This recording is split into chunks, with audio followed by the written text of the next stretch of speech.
नमस्कार दोस्तों, आप सभी का आपके चैनल एग्ज़ाम स्टडी पर स्वागत किया जाता है। मैं मोहित कुमार। आज हम आदिकाल के दूसरे भाग को शुरू करने जा रहे हैं, जो कि है आदिकाल का साहित्य। सबसे पहले आदिकाल साहित्य के बारे में जान लेते हैं।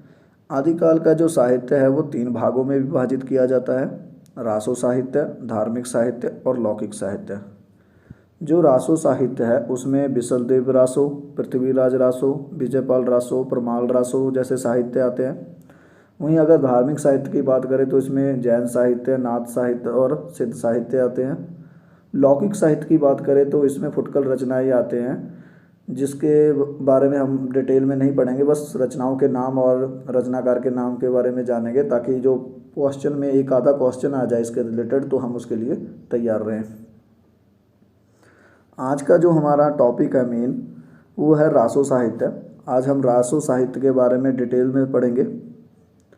तो सबसे पहले रासो साहित्य के में जो रासो शब्द है उसकी उत्पत्ति के बारे में जान लेते हैं कि जो विद्वानों ने मत दिए हैं वो क्या है। आचार्य रामचंद्र शुक्ल जी ने माना है कि रासो शब्द की उत्पत्ति जो हुई है वो रसायन शब्द से हुई है। अगर वहीं हम हजारी प्रसाद द्विवेदी जी का मत देखें तो उन्होंने माना है कि जो रासो शब्द है वो राशक शब्द से आया है। अगर गासादा तासी की बात करें तो उन्होंने माना है कि राजसूय शब्द से रासो शब्द की उत्पत्ति हुई है। काशी प्रसाद की बात करें तो काशी प्रसाद जी ने माना है कि रहस्य शब्द से रासो शब्द की उत्पत्ति हुई है। इन 4 विद्वानों ने अलग अलग शब्दों से रासो शब्द की उत्पत्ति मानी है, जिसमें राशक शब्द से जो हजारी प्रसाद द्विवेदी जी ने माना था वो अत्यंत महत्वपूर्ण है। तो आप याद रखिएगा कि जो रासो शब्द की जो उत्पत्ति है वो राशक शब्द से मानी जाती है।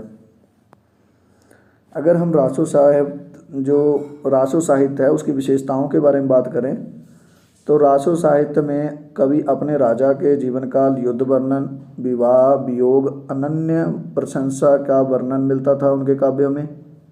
रासो साहित्य में डिंगल पिंगल शैली का प्रयोग किया जाता था। रासो साहित्य में वीर रस, संयोग रस, वियोग रस अधिक प्रयोग किया जाता था। रासो साहित्य में पूर्ण रूप से प्रमाणित नहीं माने जाते। जो रासो ग्रंथ लिखे गए हैं उनको पूर्ण रूप से प्रमाणित नहीं माने जाते। उनकी रचनाओं को अप्रमाणित होने का भी दर्जा प्राप्त है, जिनमें सबसे बड़ा नाम आता है पृथ्वीराज रासो, जिसमें कई विद्वानों ने माना है कि यह अप्रमाणित ग्रंथ है। रासो साहित्य की रचना करने वाले सभी विद्वान जो थे वो चारण काल से आए हैं, मतलब चारण काल के संबंधित रखते हैं। रासो साहित्य का एक और विशेषता है कि इसमें युद्ध वर्णन के साथ साथ जो प्रकृति वर्णन है और श्रृंगार रस का वर्णन जो है वो भी देखने को मिल जाता है। ये कुछ विशेषताएं थे जिनको याद करना बहुत ज़रूरी है, क्योंकि इससे रिलेटेड भी क्वेश्चन पूछ लिए जाते हैं। महत्वपूर्ण रासो ग्रंथ की बात करें तो खुमान रासो दलपति विजय द्वारा लिखा गया। बिसलदेव रासो जो नरपति नाला द्वारा संवत 1212 में लिखा गया। परमाल रासो जगनिक द्वारा लिखा गया। विजयपाल रासो नल सिंह द्वारा 16वीं सदी में लिखा गया। हमीर रासो जज्जल द्वारा 1357 ईस्वी में लिखा गया। पृथ्वीराज रासो जो है चंद्रबरदाई जी द्वारा 1343 ईस्वी में लिखा गया। ये कुछ महत्वपूर्ण ग्रंथ जो थे, रासो ग्रंथ थे, उसके बारे में आगे हम डिटेल में पढ़ेंगे। खुमान रासो दलपति विजय द्वारा लिखा गया है, और खुमान रासो का जो कालक्रम है वो सामने निश्चित रूप से पूर्ण जो प्रमाणिक रूप से नहीं आया है, क्योंकि उसकी वजह यह रही थी क्योंकि शुक्ल जी ने इनका कालक्रम क्या माना है, 9वीं सदी से माना है, परंतु कई विद्वान इसका कालक्रम क्या मानते हैं, 17वीं सदी से मानते हैं। यहाँ पर एक बार नोट करिए, शुक्ल जी ने 9वीं सदी माना है और कई विद्वान क्या मानते हैं, 17वीं सदी। अब क्यों इन विद्वानों ने जो दिनांक माने हैं, 9वीं सदी में खुमान राजा का जिक्र हुआ था और 17वीं सदी में राज सिंह का। इन दोनों का जिक्र इस पुस्तक में मिलता है और इन दोनों का युद्ध वर्णन इस ग्रंथ में देखने को मिलता है, जिस कारण क्या हुआ, इनका कालक्रम निश्चित नहीं हो पाया। ठीक है, तो इस वजह से हमने इसका जो था सदी जो थी हमने वो नहीं लिखी, क्योंकि आप इसके बारे में पूछा भी नहीं जाएगा। हाँ, हो सकता है कि आपको ये पूछ ले कि आचार्य रामचंद्र शुक्ल ने कब माना था, तो 9वीं सदी माना था। तो ये जरूर याद रख लीजिए कि आचार्य रामचंद्र शुक्ल जी ने इसका जो समय माना था वो 9वीं सदी माना था। खुमान रासो जो हस्तलिखित ग्रंथ है वो पूना में है। पूना के संग्रहालय में वो सुरक्षित रखा गया है। इस काव्य में 5000 छंदों का प्रयोग किया गया है। इसकी भाषा जो है वो राजस्थानी हिंदी है। अब मैं इससे महत्वपूर्ण क्वेश्चन की बात करूं तो सबसे पहला क्वेश्चन यही बनता है कि यह लिखा किसने है? दलपति विजय ने। रामचंद्र शुक्ल ने कब समय माना है? तो 9वीं सदी माना है। इसमें किनका किनका जिक्र आ रहा है? तो एक तो खुमान राजा का आता है, दूसरा किसका आता है? राज सिंह का युद्ध वर्णन आता है। हस्तलिखित इसकी जो ग्रंथ है हस्तलिखित वो पुणे के संग्रहालय में सुरक्षित है। इसमें छंदों की संख्या कितनी है? 5000 छंदों की संख्या है और राजस्थानी हिंदी में यह ग्रंथ लिखा गया। ये था खुमान रासो, इसके बारे में कुछ महत्वपूर्ण बातें। उसके बाद जो हमारा दूसरा ग्रंथ है वो बिसलदेव रासो है। बहुत ही महत्वपूर्ण है और बहुत ही मज़ेदार ग्रंथ है। अगर आप सुनोगे तो हंसने भी लग जाओगे, क्योंकि इसकी जो कहानी है वो कुछ इस तरह ही है। इसको लिखा है नरपति नाला ने 1212 संवत। एक याद रखिए, ये ईस्वी नहीं है, संवत में है। तो अगर आप इसमें 57 ईयर्स कम करेंगे, 57 वर्ष कम करेंगे, तो आपको ईस्वी का दिनांक मिल जाएगा। यह जो ग्रंथ है गैर शैली में है, यानी कि गाने के लिए बनाया गया ग्रंथ है। इस ग्रंथ में क्या था? मालवा के जो भोज परिवार राजा थे उनकी पुत्री राजमती, अजमेर के चौहान राजा बिसलदेव तृतीय। बिसलदेव कौन थे? तृतीय। इनका क्या हुआ था? इनका विवाह, वियोग और पुनर्मिलन का काव्य है। राजमती और बिसलदेव तृतीय का विवाह, वियोग और पुनर्मिलन का काव्य है। इस काव्य में प्रकृति का संजीव वर्णन देखने को मिलता है। इस काव्य में पहली बार 12 मासा का प्रयोग किया गया था, जिसका प्रारंभ कब माना जाता है? कार्तिक मास से। ये भी पूछ लिया जाता है, जो 12 मासा का शुरू होता है या आरंभ होता है वो किस मास से शुरू होता है? तो वो कार्तिक मास से शुरू होता है। इस काव्य में पूर्ण रूप से श्रृंगार रस का प्रयोग किया गया है। इसमें वियोग और संयोग रस का भी प्रयोग किया जाता है। मैं इसकी छोटी सी कहानी बता देता हूँ। इस कहानी को सुनकर आपको इस ग्रंथ के बारे में याद रखना बहुत ही आसान हो जाएगा। हुआ ये था कि भोज परमार की पुत्री राजमती और अजमेर के चौहान राजा देव बिसल का ही विवाह होता है। विवाह के पश्चात जो रानी थी राजमती, वह अपने पति से कुछ ऐसे व्यंग्यपूर्ण बातें कह देती है, जिसके कारण राजा जो था वो रूठ जाता है और अपनी रानी को छोड़कर उड़ीसा चला जाता है। वह उड़ीसा चला जाता है, रानी यहाँ रह जाती है। तो उसके बाद नरपति नला ने क्या किया है कि रानी के वियोग में जो 12 माह थे, जो 12 महीने आते हैं, उसको अलग तरीके से दिखाया गया है कि उस 12 महीनों में किस तरह से उनको दुख पीड़ा का सहन करना पड़ रहा है। ठीक है। उसके बाद पश्चात क्या होता है कि जो राजमती है उसके वियोग को देखकर जो बिसलदेव तृतीय थे वो उड़ीसा से वापस आने का मन बना लेते हैं। जब वो वापस आने लगते हैं तो इनका पुनर्मिलन होता है और यह कहानी यहाँ पर ख़त्म हो जाती है। तो ये एक बच्चों वाली कहानी थी, राजा और परियों की जैसे सुनते हैं, इसलिए इसको इतना तवज्जो नहीं दिया जाता। परंतु अगर प्रश्न के आधार पर देखा जाए या आप पेपर के हिसाब से देखें तो ये बहुत इंपॉर्टेंट है, क्योंकि इसमें जो प्रकृति का वर्णन जो था वो पहली बार आदिकाल में आरंभ किया गया था, जो इसको बाद में छायावाद कवियों ने आगे बढ़ाया था। तो ये बहुत इंपॉर्टेंट है कि जो 12 माह का जो प्रयोग किया गया पहली बार वो बिसलदेव रासों में किया गया था। तो ये याद रखना बहुत ज़रूरी है। उसके बाद जो अगला ग्रंथ आता है हमारे पास वो परमाल रासो है, जिसके रचयिता है जगनिक। इसके भी कालखंड के बारे में हमें कोई जानकारी नहीं मिलती। हालांकि कईयों ने 1230 भी माना है, परंतु मैं निश्चित रूप से नहीं कहूँगा कि आप उस कालक्रम को माने, क्योंकि विद्वानों में इसके बारे में मतभेद पाए जाते हैं। इस काल को अलाखंड या अलाखंड के नाम से भी पुकारा जाता है या नाम से जाना जाता है। यह काव्य इतना प्रसिद्ध था कि इसके बोल आम लोगों के बीचों में प्रसिद्ध थे। आम लोग यह जो ग्रंथ थे उसके बोल गाया करते थे। इसका प्रकाशन जो था 1865 ईस्वी में चार्ल्स एलियट, यह नाम याद रखिएगा बहुत ज़रूरी है। 1865 ईस्वी में चार्ल्स एलियट ने अंग्रेजी में अनुवाद करवाया था। इसको प्रकाशन कराया अंग्रेजी में। यह मौखिक रूप में था, जिसके कारण इसकी जो भाषा है वो बिगड़ गई। कई भाषाओं का मेल इसमें देखने को मिला।